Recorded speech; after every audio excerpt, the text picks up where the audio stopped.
하나님께서 우리 주시는 놀라운 선물이 하나가 있습니다.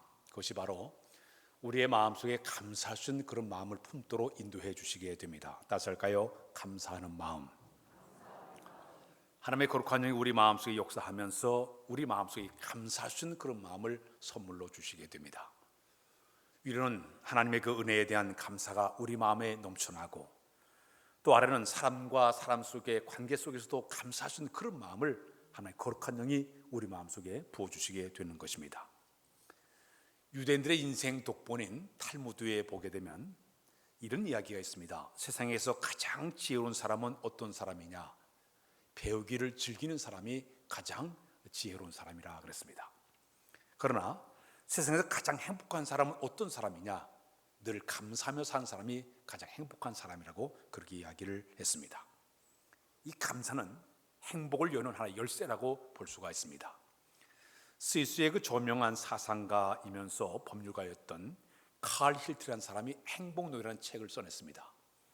그 책을 보게 되면 그분은 이렇게 얘기했습니다. 이 감사는 이렇게 얘기했습니다. 감사는 너희가 살아가면서 행복해지기 위해서는 감사를 해야 되는데, 감사하게 되면 젊어지게 되고, 감사하게 되면 발전이 있게 되고, 감사하게 되면 기쁨이 있다고 그분이 표현을 하게 되었습니다. 세상에서 가장 행복한 사람은 자기가 있는 곳에 늘 자족하며 감사하며 사는 이런 사람이 가장 행복한 사람이라고 하면, 반대로 불행한 사람은 어떤 사람이냐? 없는 것을 보면서 늘 불만스럽고 불평하고 원망하고 짜증스러워 사는 사람이 가장 불행한 사람이라고 볼 수가 있습니다. 뉴욕에 가게 되면 재활병원이 있는데, 그 병원에 커다란 그런 그 글씨, 시가 하나 적혀져 있습니다. 그 내용을 보게 되면 어떤 내용인가 하면, 큰 일을 이루기 위해서 힘을 주십사 기도하였더니 겸손을 배우라고 나에게 연약함을 주셨습니다. 많은 일을 하려고 건강을 구하였더니 보다 가치 있는 일을 하라고 나에게 병을 주셨습니다. 행복해지고 싶어서 부유를 구했더니 지혜로워지라고 가난을 나에게 주었습니다. 풍요로운 삶을 누릴 수 있도록 모든 것을 달라고 기도하였더니 모든 것을 누릴 수 있는 삶 그 자체를 나에게 선물로 주셨습니다. 세상 사람들에게 칭찬을 받고자 성공을 구했더니 뽐내지 말라는 실패를 나에게 주셨습니다. 구하는 것 하나도 주지 않은 줄을 알았는데 내 소원을 모두 하나님이 들어주었습니다. 나는 가장 많은 축복을 받은 사람입니다. 자, 우리 사람들의 마음속에는 더 많고 성공적이고 더 좋은 것, 풍요로운 것을 원하고 있는데, 이 감사의 내용을 쭉 보게 되면 오히려 없는 것에 대해서는 감사로 모든 것이 이루어진 것을 보게 됩니다. 감사는 받은 것으로 시작되는 것이 아니라 현재 내가 갖고 있는 것에 대한 은혜를 깨달을 때 진정한 감사의 출발점이 되게 될 줄로 믿습니다. 우리 교회 와서 부흥회를 인도했던 김용태 목사님이 계신데, 제가 이제 부목사일 때 섬겼던 목사님이십니다. 근데 그 목사님이 이제 좀 제주도에 살고 계세요. 제주도에서 농사를 일해 지으면서 매일매일마다 그 밴드에다가 감사의 글을 이렇게 올려요. 엊그저께 온 그 글을 제가 보니까 뭐라고 쓰는, 오늘도 감사합니다, 이렇게 시작이 됩니다. 마당 뒷밭에 오이를 심어 놓았는데 오이가 바람에 흔들려서 지지대를 어제 세워줬습니다. 밤사이 비바람이 거세게 몰아쳐서 걱정이 되는데 아침에 일어나서 나가보니 지지대를 그 오이가 꽉 붙잡고 있는 모습을 봤습니다. 나의 인생의 지지대 되신 주님을 내가 꽉 붙잡고 계시면 내 모든 삶이 평탄한 길을 걷게 될 것입니다. 오늘도 감사로 하루 시작하기 하나님께 감사합니다, 이렇게 글을 써놨어요. 그 매일매일 그 감사 글을 늘 오죠. 그 이분이 이제 삶을 정리하시는가. 하루하루 살아가면서 우리 감사 조건을 찾는 거 대단히 중요합니다. 감사와 불평의 시 가운데 그런 글귀가 있어요. 불평을 늘어놓는 것은 쓰레기와도 같다. 쓰레기가 쌓이게 되면 온갖 더러운 파리떼가 날아오는 것처럼 불평이 시작되게 되면 원망과 불평과 짜증이 계속 파리떼처럼 몰려오는 것이 불평할 때 나타나는 하나의 모습이다. 반대로 감사는 꽃과도 같다. 꽃이 피는 곳에는 항상 벌과 나비가 찾아오는 것처럼 와서 춤을 추는 것처럼 감사하게 되면 우리의 삶 속에 더 감사의 조건이 많아진 것이 바로 감사라는 그런 표현의 글이 있습니다. 성경을 보게 되면 우리에게 감사하는 글들이 상당히 많이 등장을 하고 있습니다. 잠언 3장 6절 우리 다 같이 읽을까요? 시작. 너는 범사의 것을 인정하라. 그럼 내 길을 지도하시리라.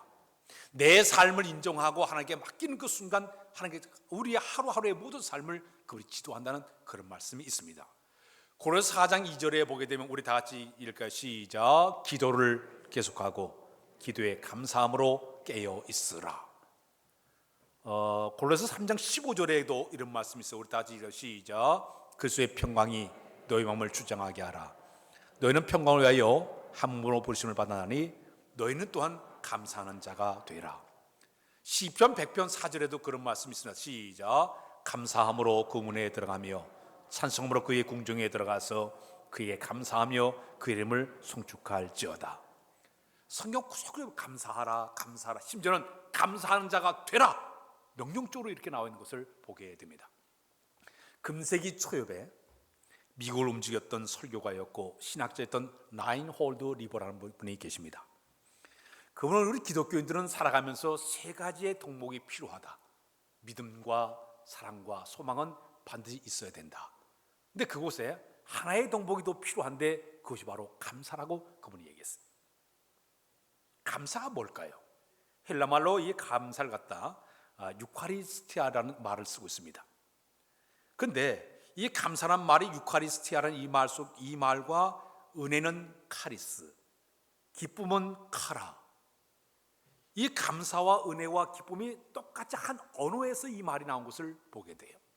마치 샘이 한 줄기에서 흘러나오는 것처럼 감사하게 되면 저절로 은혜가 되고 기쁨이 넘치는 그런 의미를 주는 것이 바로 감사의 모습이라고 이야기를 하고 있습니다. 신앙의 모든 첫 출발은 감사부터 출발이 되어야 되는 것이에요. 그러면 우리가 살아가면서 뭐를 우리가 감사하면서 살아가야 될까요? 우리가 감사하는 내용은 크게 나누면 두 가지의 감사가 있습니다. 첫 번째는 우리 다 같이 읽을까요? 시작. 일상적인 감사. 우리는 일생 살아가면서 자연의 혜택을 많이 받고 우리는 살고 있습니다. 하나님께서 우리 인간들에게 믿는 사람이나 안 믿는 사람 똑같이 우리에게 햇빛을 내려주시고 맑은 공기를 주시고 물을 주어서 우리가 육신의 삶을 영위하도록 인도하신 그 하나님, 일상적인 감사죠. 아침에 일어날 때 내가 호흡할 수 있는 이 은혜, 공기를 쐬게 되는 이거에 대한 감사죠. 그 다음에 나를 낳아주시고 기르시는 그 부모님에 대한 은혜에 대한 감사, 또 나를 잘 가져준 스승에 대한 은혜에 대한 감사, 영적 지도에서 나를 영적으로 잘 훈련시켜주는 목회자에 대한 감사, 또 이 길거리에서 청소해주는 청소부들에 대한 감사, 치안을 유지해주는 모든 경찰들에 대한 감사, 우체부에 대한 감사, 곳곳에 우리 사람들과 관계 속에 이루어지는 모든 것에 대한 감사, 이것이 바로 첫 번째 우리의 감사의 조건이라고 볼 수가 있습니다. 두 번째 감사가 있습니다. 특별 은혜에 대한 감사예요. 우리 영적인 측면에서 볼 때 우리 하나님께 우리가 엄청난 은혜를 우리에게 주었습니다. 죄악 속에 살던 나를 갖다가 택해 주시고 불러주시고 하나님 자녀로 삼아주신 이 구원의 은총에 대한 감사가 우리 가운데 있어야 될 줄로 믿습니다. 이 사도 바울은 자기 자신이 예수 그리스도를 믿고 그 하나님의 자녀가 되었고 훗날 사도로 부름받았을 때 그는 이런 얘기했습니다. 나 된 것은 다 하나님의 은혜로다 그랬어요. 자기는 사도로 세우신 것을 너무나 감사해서 측량할 수 없는 하나님의 은혜라고 표현했습니다. 측량할 수 없는, 우리 찬양할 그것인 하나님의 사랑 말로 다 형용 못하네. 저 높고 높은 별을 넘어 이 낮고 낮은 땅 위에 죄범한 영혼 구하려 그 아들 보내사 화목제물 삼으시고 죄 용서하셨네. 하나님 크신 사랑은 측량다 못하네. 영원히 변치 않는 사랑 성도여 찬양하세. 그 하나님의 사랑은 측량할 수 없다고 얘기했어요. 2절에 보게 되면 하늘을 두루마리 삼고 바다를 먹물 삼아도 하나님의 그 큰 사랑을 표현할 길이 없다고 그랬어요. 이 은혜가 우리 가운데 있어야 될 줄로 믿습니다. 그래서 우리 신앙인들이 이 세상에 살아가면서 일상적인 생활 속에 이루어지는 모든 감사와 또 구속의 은혜에 대한 감사를 이 마음에 품고 우리 매일매일 살아가는 우리의 삶의 모습이 되어야 될 줄로 믿습니다. 오늘 맥주 감사주일을 맞이하고 있습니다. 이스라엘 백성은 1년 동안 살아가면서 세 가지의 절기를 지킵니다. 첫 번째는 유월절을 지키죠. 그 다음에는 50일이 지난 다음에 그들은 오순절을 지키게 됩니다. 추수할 때가 되면 장막절을 지키게 됩니다. 그런데 오늘 맥주절은 어떤 의미를 가지고 있는가 하면 유월절이 지난 한 주간이 지난 안식일이 되게 되면 그들이 초실절을 지키게 됩니다. 이 초실절은 5월달, 6월달쯤 되게 돼요. 근데 이 초실절이 맥주절하고 같은 의미를 가지고 있습니다. 출애굽기 23장 16절에 보게 되면 맥주절을 지키라. 이는 내가 수고하여 밭에서 뿌린 곳에 첫 열매를 거둠이라. 너희 토지에 처음 익은 열매로 첫 것을 가져다가 너희 하나님의 전에 들으라. 그런 말이 있어요. 이 초실절이라는 것은 뭐냐? 이제 유대 나라, 이스라엘 나라에서 처음으로 익는 열매가 보리예요. 그 보리를 갖다가 이제 그들이 거두게 되면 그 보리를 가져와서 떡을 만들어 가지고 그 모든 곡식의 10분의 1을 갖다가 제사장에게 갖다 첫 열매를 드리게 됩니다. 그럼 제사장은 그들이 첫 열매를 가지고 떡을 만들어 가지고 어린 양과 함께 여호와 앞에 가져와서 상하로 이렇게 흔들면서 동서남북 돌아가면서 흔들면서 하나님께 요제로 하나님께 드리게 됩니다. 그 10분의 1은 하나님께 드리고, 그리고 이 밭에 가가지고 농사를 거둬들일 때 다 거두지 않고 나머지 10분의 1은 거기다가 그냥 내버려 두게 됩니다. 그 내버려 둔 이유는 뭐냐 하면 그 당시에 고아나 과부나 가난한 사람들이 그곳에 와서 이삭과 그걸 베어먹게 만들기 위해 가지고 땅에다가 그걸 놓게 되고 나머지 10분의 8만 자기들이 먹으면서 하나님 감사합니다, 감사합니다, 이런 마음으로 초실절을 시작하면서 저 오순절까지 그들이 계속적으로 감사하면서 생활한 것이 바로 이 초실절 맥주절의 하나의 의미라고 볼 수가 있습니다. 그러니 맥주절의 의미는 뭐냐? 하나님께 주신 것에 대한 감사, 그 다음에 이웃과의 나눔이 있습니다. 하나님께 드림의 헌신, 이 세 가지가 합쳐진 것이 맥주절의 하나의 의미라고 볼 수가 있습니다. 그런데 이 맥주절이 우리에게 주는 감사의 신앙은 첫 번째 의미가 어떤 의미인가 하면 따라서 할까요? 첫 것을 하나님께 드리는 신앙. 히브리어의 첫 열매를 갖다가 바쿠림이라는 말을 쓰고 있어요. 이 바쿠림이 원래 그 뜻이 비코라는 장자란 그 말에서부터 나온 말입니다. 짐승이나 곡식이나 과일의 첫 것은 하나님께 올려드린다는 의미예요. 출애굽기 4장 20절에 보면 이스라엘은 내 아들 내 장자라.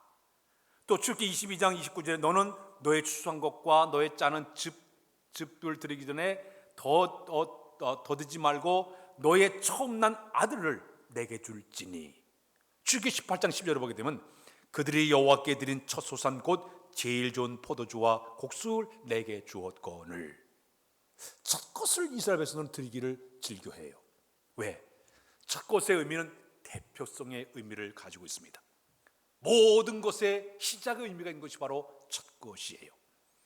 그래서 이 사람들은 초실절이 되게 되면은 그들이 이제 하나님 앞에 와서 첫 열매를 드릴 때 이런 마음을 가지고 하나님께 드립니다. 역대상 29장의 14절에 보게 되면 나와 나의 백성이 무엇이 관대 이처럼 즐거운 마음으로 들을 힘이 있나이까. 모든 것이 주께로부터 왔사오니 우리가 주의 손에서 받은 것을 도로 주께 드렸을 뿐이니이다. 모든 것이 하나님께로 왔기 때문에 다시 하나님께 돌려드립니다. 그런 마음을 가지고 그들이 첫 열매를 하나님께 드리는 것입니다. 우리 하나님 부족해서 백성이 예물을 요구하는 것이 아니라 만물의 주인 되신 하나님을 내가 그대로 인정하고 그 하나님의 뜻에 감사하는 마음으로 드려지는 것이 바로 초실절, 천면의 맥주절의 의미 속에 그것이 들어가 있다는 얘기입니다. 예를 들자면 우리 교회도 매달 되면 1월 1일, 2월 1일, 3월 1일, 이제 다음 달 8월 1일 첫째 날을 갖다가 월상 예배로 하나님께 드리게 됩니다. 이 월상의 의미는 이번 이 한 달의 첫날을 내가 하나님께 드립니다. 한 달 동안도 나의 삶을 보장해 주시고 인도해달라는 그런 의미를 가지고 월상 예배를 드리게 됩니다. 또 새벽 예배를 나오신 분은 새벽 예배의 의미가 어떤 의미예요? 내가 첫 시간을 하나님께 드리는 시간이에요. 내가 세상 사람을 만나기 전에 내가 첫 번째 하나님과 만남을 갖는 거예요. 내가 세상 사람과 대화하기 전에 먼저 하나님과 대화하는 시간이에요. 그러면서 하루를 내가 출발하는 그 의미를 가지고 새벽 제단에 나와서 하나님 앞에 예배를 드리게 되는 것이죠. 하나님은 곡식이나 사람이나 시간의 첫예배를 받으실 기뻐하는 분이기 때문에 이 맥주절의 의미는 뭐냐? 첫 것을 하나님께 드립니다. 이 의미가 첫 번째 의미를 준 것이 맥주절의 의미입니다. 두 번째 의미가 있습니다. 하나님께서 하나님 제일 중심적인 신앙을 고백하는 것이 바로 맥주절의 의미에 따라서 할까요? 하나님 제일 중심적인 신앙. 잠언 3장 9절 10절에 보게 되면 이런 말씀이 있습니다. 내 재물과 내 소산물의 처음 익은 열매로 여호와를 공경하라. 그러면 내 창고가 가득히 차고 내 즙틀에 새 포도즙이 넘치리라. 거기 보게 되면 너의 모든 재물과 소산물의 처음 익은 열매로 여호와를 공경하라. 그리하면 내 창고가 가득히 차고 내 즙틀에 새 포도즙이 넘쳐나리라. 이 의미는 바로 맥주의 신앙은 하나님 제일주의로 삼고 하나님을 사랑하는 마음으로 최고 높여드리는 그런 신앙을 가지고 고백하는 것이 바로 맥주절의 의미 속에 그것이 들어가 있습니다. 옛날에 저 청계천에서 옷장사를 하던 권사님 한 분이 계셨습니다. 이 권사님은 정말 하나님을 사랑하고 날마다 하나님 높여드리는 아주 아름다운 신앙을 갖고 있었는데, 근데 그가 마음속에 기도하다가 결정 내리기를, 내가 이 장사하면서 첫 손님이 사간 옷값은 몽땅 하나님께 첫 열매로 드려야 되겠다, 그런 마음을 품었다고 합니다. 처음에는 첫 손님이 와서 비싼 옷을 이렇게 만지게 되면 가슴이 콩당콩당 뛰더라는 거예요. 싼 옷을 만지면 휴 하고 가슴을 쓸어냈다고 합니다. 근데 그의 마음속에 깨달은 것이 자기 마음의 중심이 잘못됐던 것을 알게 되었어요. 회개하고 하나님 이젠 그런 마음 버리게 달라고 기도했어요. 후에 보니까 손님이 와서 비싼 옷을 만지게 되면 하나님께 나를 축복하시려고 이런 옷을 만지는구나. 반대로 싼 것을 마음은 자기 마음 씁쓸한 마음을 갖더라는 거예요. 그는 첫 손님의 것을 하나님께 드리면서 신앙생활을 했다고 얘기합니다. 조영기 목사님의 과거에 제가 글을 본 기억이 있습니다. 그분이 저 불광동에 천막을 치고 막 개척교회 시절에 그 교회 교인 한 분이 그 첫 열매가 이렇게 나오게 되면 고추라든지 가지나 오이가 첫 열매 하면 그걸 눈여겨봤다가 첫 것을 따가지고 새벽 제단에 신문지를 싸가지고 와서 이렇게 드린다는 거예요. 그걸 받을 때 어떤 애는 쪼글쪼글한 것들도 받을 때마다 마음에 굉장한 감동을 받다고 이렇게 글을 쓴 것을 본 기억이 있습니다. 어려운 분은 택시기사 하면서 첫 손님의 것을 하나님께 드린 분도 계십니다. 미용실을 운영하면서 첫 손님의 것을 하나님께 드린 분도 계십니다. 식당을 운영하면서 첫 손님의 것을 하나님께 드린 분도 계십니다. 물론 그들의 신앙이 잘못된 것은 잘못됐다고 보는 사람이 있겠지만서도 하나님 제주 삼기 때는 신앙 고백이 그 속에 들어가 있다는 이야기죠. 우리 하나님은 마음의 물질의 마음과 많고 적은 것을 적당하게 하신 것이 아니라 얼마만큼 내가 하나님 제일 중심으로 사느냐, 이것을 보신 분이 바로 우리 하나님이라는 얘기입니다. 사랑하는 여러분, 우리의 이 감사는 삶 속에서 훈련이 되어야만이 진정한 감사가 우리에게 이루어지게 될 줄로 믿습니다. 큰 것만 감사하는 사람은 1년 내내 가도 감사의 조건을 찾을 길이 없어요. 그러나 작은 것에 감사하는 사람은 자꾸 생활 속에 감사의 조건들이 많아지게 되는 거예요. 스포전 목사님이 그런 얘기했습니다. 저 반딧불을 주신 하나님께 감사하면 별빛을 주시고, 별빛을 주신 하나님께 감사하면 태양빛을 우리에게 주시고, 태양빛을 주신 하나님께 감사하게 되면 우리에게 구원의 빛을 준다는 그런 말씀을 전하지 않았습니까? 작은 것으로 감사가 이루어져야만이 자꾸 감사의 조건이 많아지게 되는데, 자꾸 우리가 큰 것에 감사의 조건을 갖다 보니까 우리가 1년 내내 지나가도 감사하지 못하는 안타까운 일들이 우리에게 벌어지게 된다는 얘기입니다. 크리소스미라는 그 신학자가 사람들의 마음속에 근본적인 죄를 갖고 살고 있다. 그것은 감사하지 않는 죄악과 감사할 것이 있음에도 불구하고 감사하지 않는 그런 경우로 사는 사람들이 마음속에 그런 죄를 갖고 살고 있다. 하나는 무지해서 감사를 깨닫지 못하는 것도 문제고, 다른 하나는 마음속에 교만한 마음이 있을 때 감사하지 못한다고 그분이 이야기를 하고 있습니다. 우리는 감사 어떻게 훈련해야 될까요? 가령 우리 하루에 사람이 심장이 펄떡펄떡 뛰고 있는데 몇 번 뛰지 않습니까? 하루 24시간 이 심장이 뛰는 이 횟수가 10만 번을 뛰고 있어요. 펄떡펄떡. 만약 10만 번 안 된 사람은 심장마비로 죽을 수밖에 없어요. 이 순간도 심장이 벌떡벌떡 하루에 10만 번 뛰고 있습니다.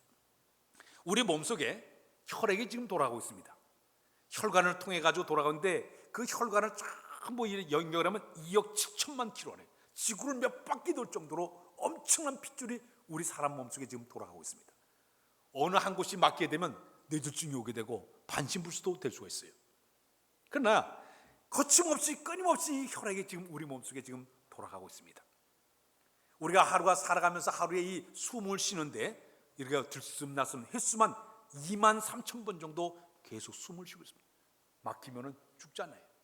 내가 숨을 쉬고 있는 것이 얼마나 감사한지 몰라요. 전에 보니까 병원에 가서 보니까 환자에게 호흡기를 한번 하루 꼭 이렇게 올려놓는데 30만 원이래. 일주일 지나면 200만 원이 넘어요. 근데 우리는 마음껏 내가 호흡하며 사는 것이 얼마나 감사한 조건입니까? 여러분들 이 집안에서 한 달 동안 여러분들이 살고 나서 전기값을 얼마 냅니까? 한 4만 원 정도 낸다고 가정하면 1년에 50만 원 정도가 전기로 들어가고 있습니다. 그러나 저 햇빛을 우리는 가지고 살면서도 이런 한 푼 되지 않고 햇빛을 우리는 쬐면서 환한 곳에 살아가고 있습니다. 만약 우리 하나님께서 햇빛값을 전기료처럼 내라고 하면 아마 우리 거덜날 거예요. 그럼에도 우리는 이 은혜 속에 살아가고 있지 않습니까?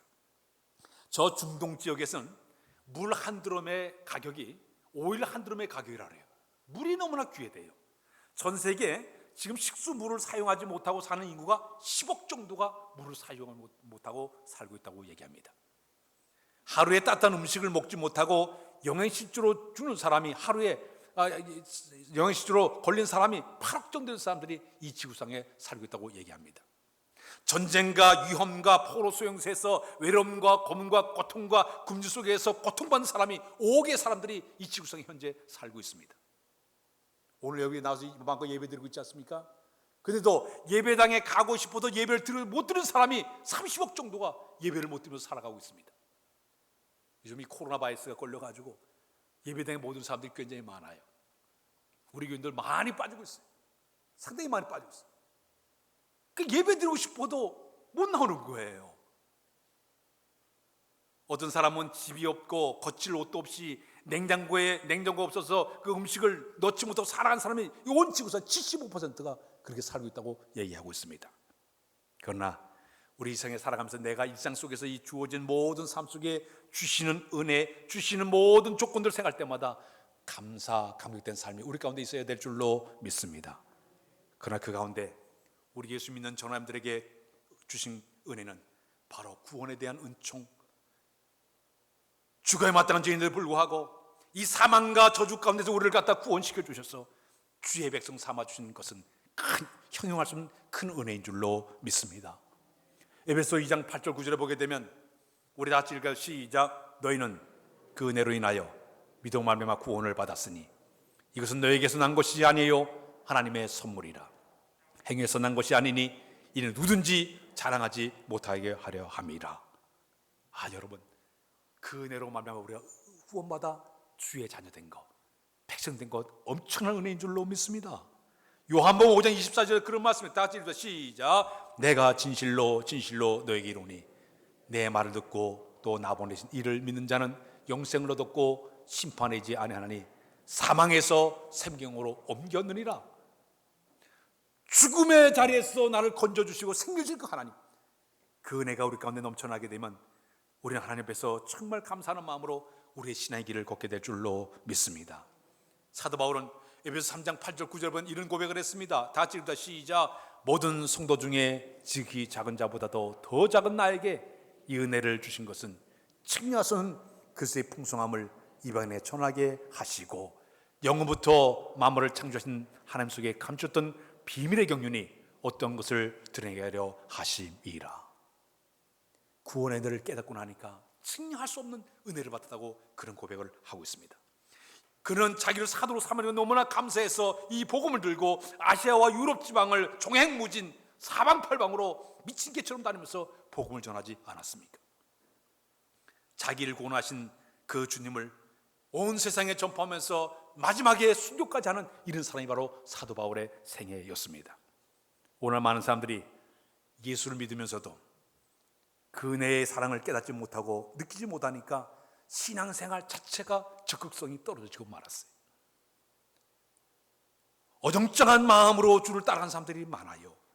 마치 똥싼 바지를 입은 것처럼 엉거주춤한 모습으로 신앙생활해요. 적극성이 다 떨어져 버렸어요. 멀찌감치 서서 주를 따르는 사람들이 얼마나 많이 있습니까? 베드로 사도가 우리 예수님이 이제 가이바들에 체포돼가지고 끌려갈 때 멀찌감치 서가지고 네 뒤를 슬금슬금 따라갔던 베드로의 모습과 마찬가지로 신앙생활을 어물쩡하게 엉거주춤하게 따라가면서 여차하면 뛰쳐나가려고, 여차하면 뒤도 서려고 이렇게 사는 사람들이 얼마나 많이 있습니까? 왜? 은혜를 깨닫지 못하면 그런 모습이 될 수밖에 없다는 얘기입니다. 사랑하는 여러분, 우리는 구원의 은총을 깨닫고 알고 체험하고 믿음을 통해 가지고 내가 적극적인 신앙으로 그 은혜에 감격된 마음으로 써주며 감사하는 마음으로 주 앞에 헌신하고 봉사할 수만 귀한 믿음이 우리에게 필요한 줄로 믿습니다. 하나님은 예수 그리스도를 믿습니다. 미국 인디애나주에 그 웰리스라는 사람이 있었습니다. 이 사람은 예비역 대령 출신이에요. 근데 이 사람은 하나님을 알지 못한 무신론자였습니다. 주변에 사람들이 와가지고 성경 얘기를 하게 되면 허무맹랑한 거짓말이라고 그런 생각을 갖게 되었습니다. 그런데 어느 날 자기 마음속에 이 기독교가 거짓 종교이고 그래서 세상 사람들에게 거짓 종교라고 알려지게 되면 자기가 유명한 사람이 될 것이라고 그런 생각을 품게 되었습니다. 그래서 그는 예수님을 소재로 해가지고 소설을 써가지고 예수님이 연애했던 사랑 이야기를 써가지고 세상에 발표해야 되겠다, 그런 마음을 가지고 소설 속에서 성경을 보게 되었습니다. 처음 읽으면서 성의 거짓말을 뽑아내가지고 딱 적었습니다. 두 번째 또 읽으면 또 꺼냈습니다. 거짓말을 꺼내가지고 쭉 한 번, 두 번 읽다 보니까 놀라운 일은 여기서 거짓말이 나오는데 저 뒤에 있다 보면 이것이 또 맞는 거예요. 또 맞는 거예요. 자꾸 읽다가 다섯 번째 그가 글을 읽다가 순간적으로 거기서 그가 성령의 감동을 받아가지고 그가 환상 가운데 하나님을 만나게 되죠. 성령 충만 은혜를 받아가지고 그가 구원의 감격을 그가 받게 됩니다. 무릎 꿇고 하나님, 내가 잘못했습니다. 주는 나의 진정한 하나님이라고 구주라고 그가 고백을 하게 됩니다. 그런 후에 그는 많은 사람을 전도하게 해가지고 소설을 썼는데 그 소설 이름이 바로 베너라는 글을 그가 쓰게 되었습니다. 베너라는 뜻은 벤, 아들이죠. 허는 그의 아들이란 뜻이, 그분의 아들은 베너라는 글을 써놓게 돼서 영화가 돼서 우리가 베너라는 영화 보신 사람들이 많이 있을 거예요. 그 사람 베너의 영을 통해서 많은 사람들이 그리스도를 믿는 과정을 갖다 얘기해 준 것이 바로 이 베너의 이야기라고 볼 수가 있습니다. 오늘 이 맥주 감사절을 맞아 우리에게 중요한 게 있죠. 하나님이 거하신 곳이 두 곳이 있습니다. 한 곳은 하늘나라가 주님이 거하시는 곳이죠. 두 번째 마음은 겸손하고 감사하는 마음속에 주님이 거하는 줄로 믿습니다. 이 아침에 저희들의 마음속에 진정한 감사의 마음을 품으셔서 날마다 우리 마음이 천국에 이루어지는 복된 삶이 곳으로 이루어져 나가시길 주님의 이름으로 부탁드립니다. 기도합니다. 하나님, 맥주 감사주를 맞아요 우리 마음속에 감격된 마음을 품도록 도와주셔서오니 감사합니다. 일상생활 역사하신 그 하나님을 찬양하며 감사하도록 인도하여 주시며 구원의 진정한 감사가 우리 가운데 풍성하도록 인도하여 주어서 날마다 구원의 감격을 빚을 갚는 마음으로 살아가는 우리 모두로 삼아 인도하여 주옵소서. 감사하며 예수 그리스도의 이름으로 기도하옵나이다.